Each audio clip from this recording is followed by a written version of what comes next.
مزراب کا لفظ اس میں موسیقیت پیدا کر رہا ہے جسے شعر میں ایک طرح کا ترنم آ جاتا ہے، لیکن نواحۂ جگر سوز میں ایک جو درد کی کیفیت ہے، وہ درد جو حضرت اقبال کو کشمیری عوام کے حوالے سے تھا، اس کا اظہار اس میں آپ بڑے اچھے انداز سے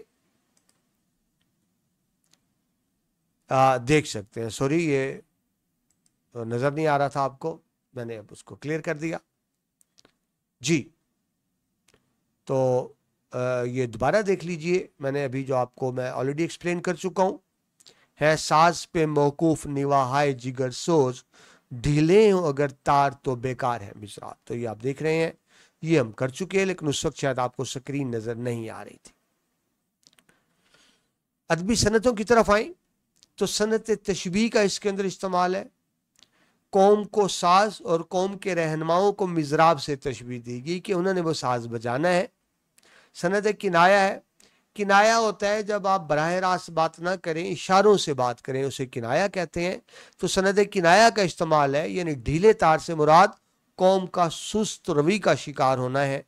صنعت استعارہ ہے، ساز، تار، مزراب کا استعاراتی استعمال ہے۔ استعارہ آپ بار بار دیکھ رہے ہیں، جب ایک لفظ اپنے حقیقی معنوں میں استعمال نہ ہو، یعنی لغوی معنی کچھ اور ہو، ہم کسی اور معنی میں استعمال کریں، اس کو استعارہ کہتے ہیں۔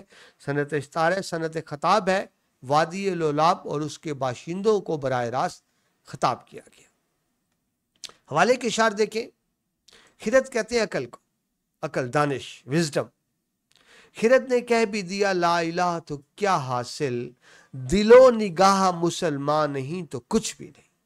اندر دل و نگاہ، اندر کی کیفیت کی بات ہو رہی ہے، یعنی جب تک ہم اندر سے بیدار نہیں ہوں گے، خواب غفلت سے نہیں جاگیں گے، بات نہیں بنے گی۔ وہ کہتے ہیں یہ ذکر نیم شبی، یہ اکٹھے ہیں اشعار۔ خرد نے کہہ بھی دیا لا الہ تو کیا حاصل، دل و نگاہ مسلمان نہیں تو کچھ بھی نہیں۔ یہ ذکر نیم شبی، رات کو اٹھ کے ذکر کرنا، یہ مراقبے، یہ سرور، تیری خودی کے نگہبان نہیں تو کچھ بھی نہیں۔ یعنی اگر تیرے اندر خود ہی نہیں ہے تو یہ رات کو جاگنا بھی کوئی تجھے فائدہ نہیں دے گا۔ خرد نے کہہ بھی دیا لا الہ تو کیا حاصل، دل و نگاہ مسلمان نہیں تو کچھ بھی نہیں۔ اچھا، یہ ریپیٹ ہو گیا، اور اسی کو ایکسپلین کرتے ہیں حضرت اقبال ایک اور جگہ پہ اس طرح سے۔ وہ کہتے ہیں دل سوز سے خالی ہے نگہ پاک نہیں ہے، دل سوز سے خالی ہے نگہ پاک نہیں ہے، پھر اس میں عجب کیا کہ تو بے باک نہیں ہے۔ یعنی دل میں سوز، جب تک دل میں درد نہیں ہوگا بات بنے گی نہیں۔ اور پھر وہ مذہبی رہنماؤں کو جو شکوہ کر رہے تھے، آپ نے پچھلے شعر میں دیکھا کہ اپنا فرض انجام نہیں دے پا رہے، سوئی قوم کو جگا نہیں رہے، تو کہہ رہے ہیں گلا تو گھونٹ دیا اہل مدرسہ نے تیرا، گلا تو گھونٹ دیا اہل مدرسہ نے تیرا، کہاں سے آئے صدا لا الہ الا اللہ۔ یعنی وہ فرما رہے ہیں کہ مذہبی رہنماؤں کو جو قوم کے اندر حقیقی ایمان، حقیقی بیداری کا جذبہ پیدا کرنا تھا، وہ اس میں ناکام ہو رہے ہیں۔ یہی وجہ ہے کہ قوم ابھی تک خواب غفلت کی نیند سو رہی ہے۔ حضرت اقبال نے اپنے طور پہ کوشش ضرور کی کہ اپنی شاعری کے ذریعے قوم کو خواب غفلت سے بیدار کریں۔ اگلے شعر پہ چلیں جی، شعر نمبر 4۔ ملا کی نظر نور فراست سے ہے خالی، بے سوز ہے میں خانہ صوفی کی ماء ناب، اے وادی لولاب۔ یہاں ملا کا مطلب عالم دین نہیں لیا گیا، یہاں ملا کا مطلب روایتی مولوی، یعنی مولوی جو بس چند تقریریں اور چند نمازیں اور عبادتیں یاد کر لیتے ہیں اور بس وہی پھر آ کے خطبہ دے دیتے ہیں، رٹی ہوئی تقریر ہوتی ہے۔ صحیح معنوں میں وہ صاحب ان کے اندر وہ ایمان کا نور نہیں ہوتا جو ایک عالم دین کے اندر ہونا چاہیے، تو ان کو ملا کہا انہوں نے۔ ملا کی نظر نور فراست کہتے ہیں، عقل مندی، وزڈم، اس کے اندر وہ کہتے ہیں دانش نہیں، عقل نہیں ہے، اس کے اندر وین نہیں ہے، اس کے اندر وزڈم نہیں ہے، وہ دانائی نہیں ہے جو ایک عالم دین میں ہونی چاہیے۔ دیکھیے عالم دین ہمارے رہنما ہیں نا، اگر وہ ان میں خود ان کے اندر وزڈم، فہم و فراست نہیں ہوگی تو قوم کی رہنمائی کیا کریں گے؟ تو کہہ رہے ہیں ملا کی نظر نور فراست سے ہے خالی، بے سوز ہے میں خانہ صوفی کی ماء ناب۔ میں کہتے ہیں شراب کو، لیکن جب شاعری کی بات کریں گے، آپ جانتے ہیں حضرت اقبال جب بات کرتے ہیں وہ تو میں نے آپ کو پہلے بتایا وہ تو قرآن سنت کے علاوہ بات ہی نہیں کرتے.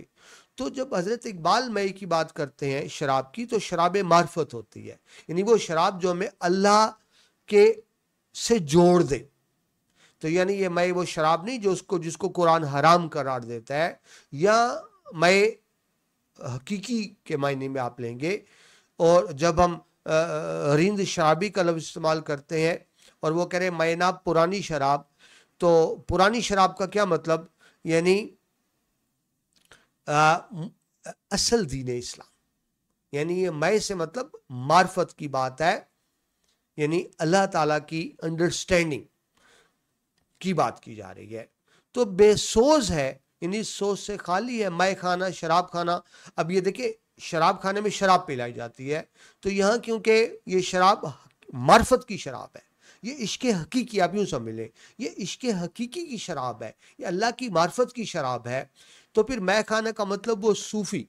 دیکھیں عام شراب خانے میں ساقی ہوتا ہے نا جو شراب پلاتا ہے، تو یہاں مے کھانے کا مطلب یعنی جو مذہبی رہنما ان کی بات کی جا رہی ہے کہ ان کے پاس جو شراب ہے اور وہ جو مے خانہ جو شراب پلائی جا رہی ہے وہ بے سوز ہے، یعنی وہ بات ہے نہیں جو ہونی چاہیے تھی. یعنی کیوں نہیں ہے؟ کیونکہ آپ نے پڑھا کہ ملا کا اپنا دل فہم و فراست سے خالی ہے. تو اس کا بنیادی طور پہ دیکھیں تو یوں کہیں گے کہ شراب کھانے کی شراب میں وہ لذت نہیں ہے. یعنی سادہ لفظوں میں اس کا ترجمہ کیا بنے گا کہ اے شراب پلانے والے تیری شراب میں وہ لذت نہیں ہے، اس کا ترجمہ یہ بنے گا ظاہری. لیکن اقبال کس کو کہہ رہے ہیں؟ وہ شراب معرفت کی بات کر رہے ہیں، وہ حقیقت کی شراب کی بات کر رہے ہیں. اور مخاطب کون ہے؟ مولا. کہ مولا تیرے پاس وہ شراب ہے ہی نہیں جو لطف و سرور کی کیفیت پیدا کرے، یعنی جو دل پہ اثر کرے. ٹھیک ہے جی. تو یہ تو آپ کو زبانی تشریح کی، اب ڈیٹیل سے بھی دیکھتے ہیں. ملا یعنی مولوی امام. فراست کہتے ہیں دانائی کو، روحانی بصیرت کو. بے سوز، رنج و غم کی کیفیت سے خالی، یعنی جس کے اندر سوز نہ ہو، جس کے اندر دل کا درد نہ ہو. مے خانہ، شراب خانہ بمراد یعنی یہاں مطلب ہے صوفی خانہ، جو مذہبی رہنماؤں نے صوفی خانے بنائے ہوتے ہیں نا، اپنے عبادت گاہیں صوفی خانے بنائے ہوتے ہیں، یا آپ پیر گاہ، آپ پیر خانہ کہہ رہے ہیں، سادہ لوگ نا، پیروں نے اپنی پیر گاہیں بنائی ہوتی ہیں. تو دراصل جو پیر کی پیر گاہ ہے اسی کو صوفی خانہ کہہ رہے ہیں علامہ اقبال، اسی کو مے خانہ کہہ رہے ہیں. اور وہ جو تربیت دے رہا ہے اس کو مے ناب، ناب کہتے ہیں پرانی، اس کو پرانی شراب کہہ رہے ہیں. تو مفہوم کیا بنا؟ روحانیت اور علم کی حقیقت تب تک بے اثر ہوتی ہے جب تک اس میں جذباتی و روحانی سوز نہ ہو. جب تک اندر کا سوز نہیں ہوگا بات بنے گی نہیں. تشریح میں علامہ اقبال نے اس شعر میں جو ملا اور صوفی کی مثال دیتے ہوئے بتاتے ہیں کہ ملا کی جو نظر ہے وہ فراست سے خالی ہے، اس کے اندر تدبر نہیں ہے، وہ وزڈم دانائی نہیں ہے. وہ اس طرف اشارہ کرتے ہیں کہ جب تک کسی کے اندر حقیقی فراست یعنی روحانی بصیرت نہیں ہوتی اس کا علم جو ہے بے اثر رہتا ہے. یعنی وہ شراب جو خالص نہیں ہوگی اثر نہیں کرے گی نا، جو شراب خالص نہیں ہے وہ اثر نہیں کرے گی. تو بالکل بامعنی اسی طرح سے ہی جب صوفی کے پاس صحیح علم نہیں ہوگا، اس کے اندر دل کے اندر نور کی روشنی نہیں ہوگی، فہم و فراست نہیں ہوگی، تو پھر اس کی پلائی ہوئی شراب بھی اثر نہیں کرے گی. یعنی اس کی شراب کا مطلب اس کی تعلیمات، ٹھیک ہے جی، اس کا علم بھی بے اثر رہے گا. مصرع ثانی میں یعنی دوسرے مصرے میں اقبال فرماتے ہیں کہ صوفیانہ زندگی اور جو تصوف کی حقیقت کو اس میں پیش کرتے ہیں کہ جب تک انسان کے اندر جذبہ اور سوز نہیں ہوتا نا تو اس کے تمام تر روحانی تجربات بھی بیکار ہیں، بے سود ہیں. اس شعر میں نور فراست میں دانشوری کا پہلو موجود ہے، جبکہ مے ناب میں ایک صوفیانہ رمزیت بھی موجود ہے. اردو میں ہم دیکھا جائے تو ویسے تو صوفی اور ملا کو ہم الگ الگ لفظوں میں لیتے ہیں. ہم صوفی کہتے ہیں جو دین کی گہری بصیرت رکھتے ہیں، اور ملا کہتے ہیں عام مولوی کو. لیکن حضرت اقبال نے دونوں کو ایک ہی معنوں میں استعمال کیا ہے، صوفی اور ملا کو. ٹھیک ہے جی. اردو شاعری کی روایت ہے کہ مے خانہ سے مراد کیا ہوگا؟ اس دنیا کی آسائشیں، اس دنیا کی رنگینیاں ہوتی ہیں، جبکہ مے ناب سے مراد یہ ہے کہ وہ شراب جو حقیقت کی شراب ہو. جو حقیقت کا ادراک کرے۔ تو علامہ اقبال نے مائے ناب کو اسی انداز میں لیا ہے کہ جو ہمارے اندر روحانی حقیقی بصیرت جب تک پیدا نہیں ہوتی، یعنی جب تک ہم معرفت کی شراب نہیں پی لیتے، تب تک یہ جو ظاہری کتابی علم ہے اس کا کوئی فائدہ نہیں ہوگا۔ علامہ اقبال اس شعر میں جو ہمارے مذہبی پیشوا، مذہبی رہنما ہے اور جو صوفیہ کرام ہیں ان پر تنقید کرتے ہیں کہ ملا کی نظر نور فراست سے خالی ہے۔ ہمارے جو مذہبی رہنما ہیں وہ دور اندیش نہیں ہے، ان کے پاس حقیقی معرفت نہیں ہے، وہ عشق و مستی کی ان پہ وہ کیفیت نہیں ہے جو ہونی چاہیے تھی۔ یہی وجہ ہے کہ ان کی تعلیمات میں اثر نہیں، مولوی صاحب تقریر کر رہے ہیں، بے روح ہے، سننے والوں کے دل پہ اس کا کوئی اثر نہیں ہوتا۔ وجہ کیا ہے کہ ان میں حقیقی معرفت نہیں، جذبے کی کمی ہے۔ ادبی صنعتیں دیکھیں تو صنعت استارہ ہے، مے خانہ اور مائے ناب۔ مے خانہ بجائے تو شراب خانہ ہوتا ہے، لیکن یہاں اس کا مطلب صوفی خانہ ہے۔ مائے ناب پرانی شراب، لیکن یہاں اس کا مطلب معرفت کی شراب جو ہمیں اللہ کی معرفت دے دے، یعنی اللہ کے قریب کر دے اور ہمیں حقائق سمجھا دے۔ سند خطاب مولوی وادی لولاب میں خطاب ہے وادی لولاب سے اور وہاں کے باشندوں سے۔ حوالے کے اشعار دیکھیے، حضرت اقبال ہی کے اشارے سارے کہتے ہیں، اٹھا میں مدرسہ و خانگاہ سے نمناک روتا ہوا، اٹھا میں مدرسہ و خانگاہ سے نمناک، نہ زندگی نہ محبت نہ معرفت نہ نگاہ۔ یعنی آپ مدرسہ خانگاہ سے کوئی محبت نہیں سیکھتے، کوئی معرفت نہیں سیکھتے، اللہ کی معرفت نہیں سیکھتے، آپ کو نگاہ نہیں ملتی جو آپ کے دل کو منور کر دے۔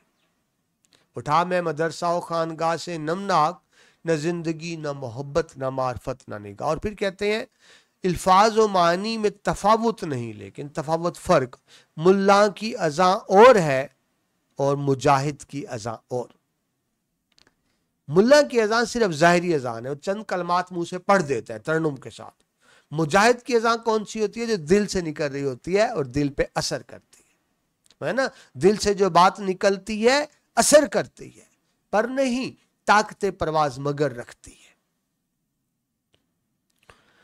اور شعر دیکھیں اقبال کا، کہتے ہیں کوئی اندازہ کر سکتا ہے اس کے زور بازو کا، نگاہ مرد مومن سے بدل جاتی ہے تقدیر۔ مومن کی شان تو یہ ہے اس کی نگاہ تقدیر کو بدل کے رکھ دیتی ہے۔ اور پھر فرماتے ہیں عجب نہیں کہ خدا تک تیری رسائی ہو، تیری نگاہ سے پوشیدہ آدمی کا مقام۔ تم تو بھی آدمی کے مقام تک نہیں پہنچے تو بات کرتے ہو خدا کی معرفت کی، یعنی پہلے تمہیں حقیقت کا ادراک کرنا ہوگا، سمجھنا ہوگا۔ ہاں جب تم یہ جان جاؤ گے کہ انسان کا مقام کیا ہے، یعنی جب تم یہ جان جاؤ گے تمہاری اپنی حقیقت کیا ہے، تو تب تم یہ بھی جان جاؤ گے تمہارا اللہ کون ہے، خدا کون ہے۔ اس کو حضرت اقبال خودی کا پیغام کہتے ہیں، یعنی اپنی ذات کی پہچان۔ کہتے ہیں تیری نماز میں باقی جلال ہے نہ جمال، تیری اذاں میں نہیں ہے میری سحر کا پیام۔ یعنی وہی بات، ہماری جو عبادتیں ہیں بے روح ہیں، ان کے اندر حقیقی روح نہیں ہے جس طرح سے ہونی چاہیے۔ پانچواں اور آخری شعر دیکھیے اس نظم کا، بیدار ہوں دل سے، بیدار ہوں دل جس کی فغان سحری سے، اس قوم میں مدت سے وہ درویش ہے نایاب، اے وادی لولاب۔ بیدار ہونا خواب غفلت سے جاگنا، میں بار بار لفظ استعمال کروں۔ فغاں کہتے ہیں آہوزاری کرنا، رونا، فریاد کرنا، رو رو کر فریاد کرنا۔